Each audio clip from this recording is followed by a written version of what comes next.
माननीय Allahabad high court ने ज्ञानवापी प्रकरण में आर्कियोलॉजी सर्वे की कार्रवाई को अलाउ कर दिया है। जो मुस्लिम पक्ष जाके हाई कोर्ट में सुप्रीम कोर्ट में चुनौती थी और उसके आलोक में हाई कोर्ट उन्हें कहा गया था कि आप आइए, और वहाँ पे पूरा विचारण हुआ और आर्कियोलॉजी सर्वे ने अपना हलफनामा देके अपने सारे तथ्यों को रखा कि किसी प्रकार से ढांचे को नुकसान नहीं होगा। और साथ में यह भी हिदायत है उसमें कि जो वजू खाना है जिसमें शिवलिंग प्रकट हुए हैं उसको किसी प्रकार से नुकसान या छेड़छाड़ नहीं की जाएगी, उसमें कोई हस्तक्षेप नहीं होगा। और ये पूरी तरह से पूरे परिसर का जो बैरिकेटेड एरिया है रकबा नंबर 9130 जिसमें कथित ज्ञानवापी मस्जिद अवस्थित है उसके सर्वे कराने की बात आ गई है। तो माननीय न्यायालय का ये आदेश आज काशी में आया, अभी अभी हमारे मित्रों को सबको अवगत हुआ और सभी हर हर बम बम बोल रहे हैं, अत्यंत प्रसन्न हैं कि आर्कियोलॉजी सर्वे हो जाएगा जिससे दूध का दूध पानी का पानी हो जाएगा। हमेशा के लिए एक जो तनावपूर्ण स्थिति बनी हुई है उसका समाधान हो जाए। और दूसरा विषय यह है कि कोई भी न्यायालय किसी विषय पर निर्णय देने से पहले वो युक्त निर्णय दे जिसमें वैज्ञानिक तथ्यों का समावेश होना चाहिए। इस आधार पे ये बड़ा ही समीचीन होगा कि आर्कियोलॉजी सर्वे हो जाए, हमेशा के लिए इस विवाद का पटाक्षेप हो और वहाँ पे एक वैज्ञानिक आधार प्राप्त हो जिसमें मुख्यतः फोकस्ड किया गया कि जो सेंट्रल डोम है, बनारस के जिला जज का निर्णय था कि सेंट्रल डोम जो पिछली दीवार है जिसपे नागर शैली के भग्नावशेष का वहाँ पे पड़ा हुआ है और उसमें स्वास्तिक है, चिन्ह है, गदा है, त्रिशूल है इत्यादि है, सब बता रहे हैं, वो पूरी तरह से स्पष्ट हो जाए कि ये वैज्ञानिक कसौटी पर कितना खरा उतरता है क्या नहीं। यह ऐतिहासिक फैसला है, इसको मैं ऐतिहासिक दृष्टि से देख फैसला है। और चूंकि एक इतिहास का विद्यार्थी आर्कियोलॉजी का होने के नाते ये तो हम और भी उचित मानते हैं कि यह बहुत पहले हो जाना चाहिए। ऐतिहासिक इस फैसले के नाते ये बहुत बड़ा नज़ीर बनेगा। और राम जन्मभूमि के मामले में 9 नवंबर 2019 को निर्णय आया था, उसमें भी जो पूरा बेस था राम जन्मभूमि का वो आर्कियोलॉजी सर्वे की ही कार्रवाई का था आधार। तो वो आधार यहाँ भी तैयार हो रहा है, बहुत उचित है और हम लोग इसके लिए अत्यंत प्रसन्न हैं। आज हम लोगों को मनमांगी मुराद मिली है, प्रसन्नता है। वर्षों की साधना तपस्या जो हमारे बीच विरोध था मुस्लिम पक्ष की तरफ से, किस तरह से आप लोगों ने इसे? जी, ग्राउंड लेवल पे तो हम लोग मुस्लिम पक्ष को झेल रहे हैं। पुराने मुकदमे की बात करें तो 1991 से चल रहा है। आदि विशेश्वर बनाम अंजुमन इंतजामिया मसाजिद, ये छड़ पल पल हमें लटकाओ भटकाओ अटकाओ की नीति का सामना करना पड़ रहा था। और आज वो समस्त जो इतने बड़े काकस था, इतना बड़ा बंधन था, वो सारे टूट रहे हैं। और इस नाते हमारे लिए अत्यंत प्रसन्नता की बात है। बहुत सी बाधाएं वर्षों इस तपस्या करनी पड़ी और ये आज साधना का प्रतिफल प्राप्त हो रहा है। हम लोग अत्यंत मुदित हैं, प्रसन्न हैं, हर्षित हैं। अच्छा, ये मतलब ये बताया गया कि ये ज्ञानवापी को क्षति पहुंचेगी, इस तरह का चुनौती दी गई, तो क्या इसमें बताया गया कि किस तरह से ये इसको बचाएंगे? यह बात पूरी तरह निराधार है। आज आर्कियोलॉजी सर्वे बहुत उन्नत हो चुका है। अभी अभी पूरे दुनिया में आर्कियोलॉजी सर्वे के मामले में फ्रांस सबसे नंबर 1 पे है। और माननीय प्रधानमंत्री जी गए इस मामले में भी कि आर्कियोलॉजी का एक्सपर्ट भारत को भी मिलना चाहिए, उनकी जो विशेषज्ञता है उस पर भारत में भी काम हो। तो इस नाते भी एक बहुत बड़ा आधार प्राप्त हो रहा है कि पूरी तरह से वैज्ञानिक सर्वे हो जाए, फिर भविष्य में कोई चुनौती न रहे। इफ बट किसी को मीन मेख निकालने का या वितंडावाद खड़ा करने का अवसर न मिले, दूध का दूध पानी का पानी हो जाए, या न्याय हो जिसे कहते हैं कि युक्त संगत न्याय। जी, तो ये अब जो सर्वे होगा ये कोर्ट में क्या एविडेंस के रूप में होगा कि ये है? तो जी, विपक्षी बार बार आरोप लगा रहे थे कि आर्कियोलॉजी सर्वे कराने के माध्यम से पूरी तरह एविडेंस कलेक्ट किया जा रहा है जो कि विधि सम्मत नहीं है।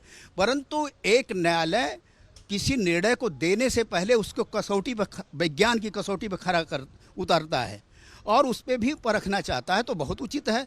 और इसमें अगर उस आधार पे बातें आती हैं न्यायालय के पास और एविडेंस कलेक्ट होता है, ये कोई बुरी बात नहीं है। बिना सच्चाई को सामने लाए माननीय न्यायालय कैसे निर्णय देगा? हाई कोर्ट ने भी बुलाया था ASI के लोगों को अपने, जी, क्या उसमें बात हुई? ASI लोग आए थे, उसके डिप्टी डायरेक्टर आए थे, उन्होंने वहाँ पे शपथ पत्र दिया और उसमें विधिवत बताया कि मैं इसको 1 हफ्ते में पूरी रिपोर्ट सबमिट कर दूंगा और इसमें राडार पेनेट्रेटिंग कार्बन डेटिंग की जो बातें थी उसको भी आधार बनाएंगे और इसमें साथ साथ पूरी तरह से एक्सरे पद्धति, स्टाइलिस्ट डेटिंग, ये सारे मेथड को इस्तेमाल करके आर्कियोलॉजी सर्वे इस पे अच्छा सा रिपोर्ट माननीय न्यायालय के समक्ष प्रस्तुत कर सकता है। इसलिए हम लोग इस विषय को लेकर बहुत उत्साहित हैं। बहुत अच्छा, आप तो एडवोकेट हैं, क्या अभी इसके बाद भी कोई चुनौती का गुंजाइश बनता है मुस्लिम पक्ष की तरफ से? जी, उनकी प्रवृत्तियों को हम लोग जानते हैं। वो जाके अवश्य ही हाई कोर्ट में इस आर्कियोलॉजी सर्वे को भी मीन मेख निकालेंगे, चुनौती देंगे, तो उसकी भी तैयारी हमारी तरह है। और यहाँ ही नहीं, ये जो निर्णय देने के आर्कियोलॉजी का भी जो अवधि मिली, इसमें भी हमने सुप्रीम कोर्ट के लिए जाने की पूरी तैयारी कर ली। अपने को ठोक बजा के कील कांटे दुरुस्त करके सुप्रीम कोर्ट की जाने की तैयारी थी कि यदि आज निर्णय हाई कोर्ट में हमारे पक्ष में नहीं आ रहा तो अवश्य ही हम सुप्रीम कोर्ट में चुनौती देंगे।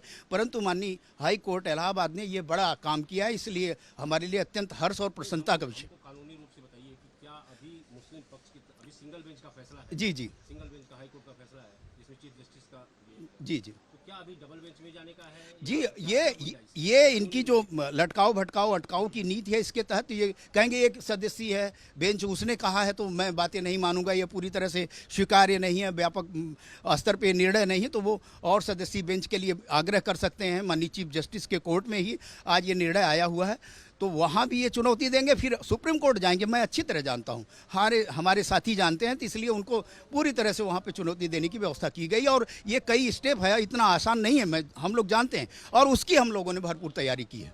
आप लोगों के पास तैयारी है पूरी? जी जी जी, जाएंगे तो उनको चैलेंज करेंगे? पूरी तरह हमारी टीम लगी हुई है, हमारे साथी अधिवक्ता हैं, हाई कोर्ट से लेकर सुप्रीम कोर्ट, यहाँ पे आरंभ कराया, सारे मित्रों को ला के हाई कोर्ट सुप्रीम कोर्ट के वरिष्ठ अधिवक्ताओं को मैं जोड़ा हूँ और जोड़ के इस काम को आगे बढ़ाया। तो आगे भी पूरी तैयारी हमारे साथी भी आगे और इसको इस रेले रेस को गुल्ली उसकी थामने के लिए तो तैयार खड़े हैं। 4 अगस्त तक रिपोर्ट देनी है एसआई को, तो उसका क्या होगा?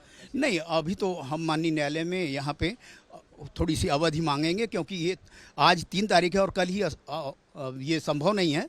1 सप्ताह का समय आर्कियोलॉजी सर्वे की कार्रवाई में लग सकता है।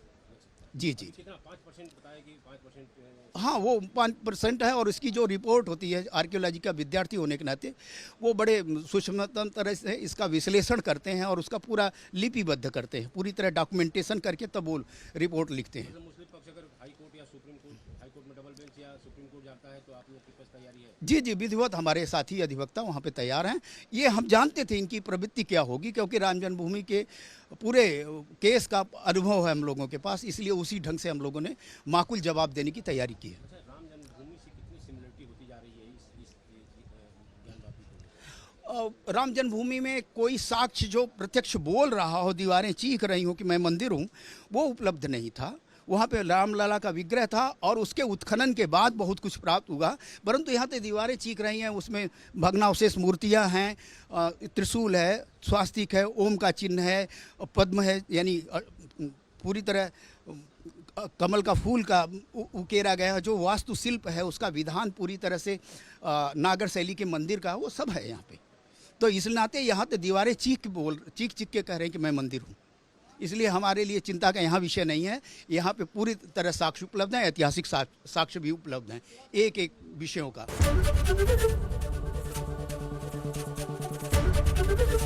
एबीपी गंगा, खबर आपकी, जुबान आपकी।